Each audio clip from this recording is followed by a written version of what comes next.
My name's 𝗘𝗹𝗀𝗿, and I'm a retired San Diego Police Department sergeant. I did 30 years in law enforcement, and I have a unique and innovative training where I teach law enforcement officers how to communicate better with the public in order to increase trust and reduce violence.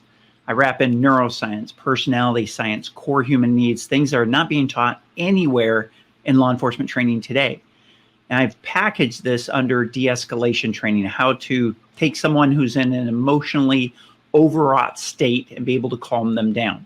Right. My problem is this.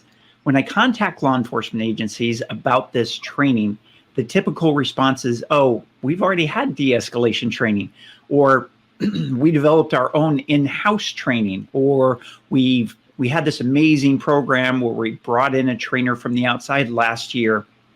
They did a great job. The reviews are great. We're going to stay with them. And I've struggled with how to bring the points of the program that I have that are unique, that I know are not covered in the other trainings, so that they can see there's value in spending some time and looking at the program that I offer. I think that there's a parallel with any B2B sales where someone, a company or a provider, has a unique way of approaching things, and the company that they're talking to thinks they've already solved that problem, and they therefore they don't have that problem anymore because that solution was quote unquote good enough, or maybe even great in their eyes. They've checked the box for that solution, not knowing that there's a far better solution out there. So thanks for your help and advice. It's always a pleasure hearing your point of view. Sure. Well, that's a very common objection, which is when someone says to you, we're using somebody else. And the typical model for that is to try to overcome that, to try and convince them that you're better. But in our trust-based approach, when we get an objection coming our direction, that's pressure.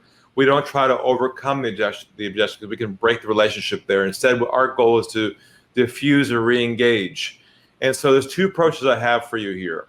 The first approach is if they say to you, we're using somebody else, what you first want to say is this. You want to diffuse the moment. You want to say, that's not a problem.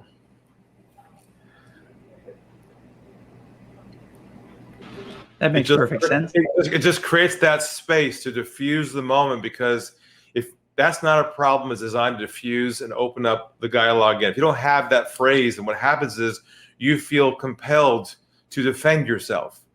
You feel compelled to try and convince them that you're better. And now it's a fight or flight response. You're defending yourself. We don't want to ever be put in a position, and you know this very well, obviously, in the work that you do, that you want to be in a centered, calm position all along the way, so you're not caught up in their drama, right? And I know this relates so much to what you teach as well. And so when they say to you, we're using somebody else, the first response is, that's not a problem at all. That's perfectly fine. That's no problem at all. Space, breathe. Then you say, I'm just giving you a call to see if you'd be open to some different ideas and insights that you may not have access to now as it relates to de-escalation conflict in the field with your officers. So what I just said was, I'm not looking to replace who you're currently using. I just wanted to see if you'd be open to some different and other insights and perspectives that you may not have access to now. And that usually goes to the response of, oh, well, what do you have is different? See, normally the normal way is try and replace the current provider and say, but so you're not doing that. You're going to the side and saying, that's fine. I just want to see if you'd be open to different ideas you may not have access to now. So that should get you a, what do you mean by that? That'll open the door there. The other approach for you is, when you're making that phone call, is not to start with the solution in mind. Like, do you have a program, or do you have training already?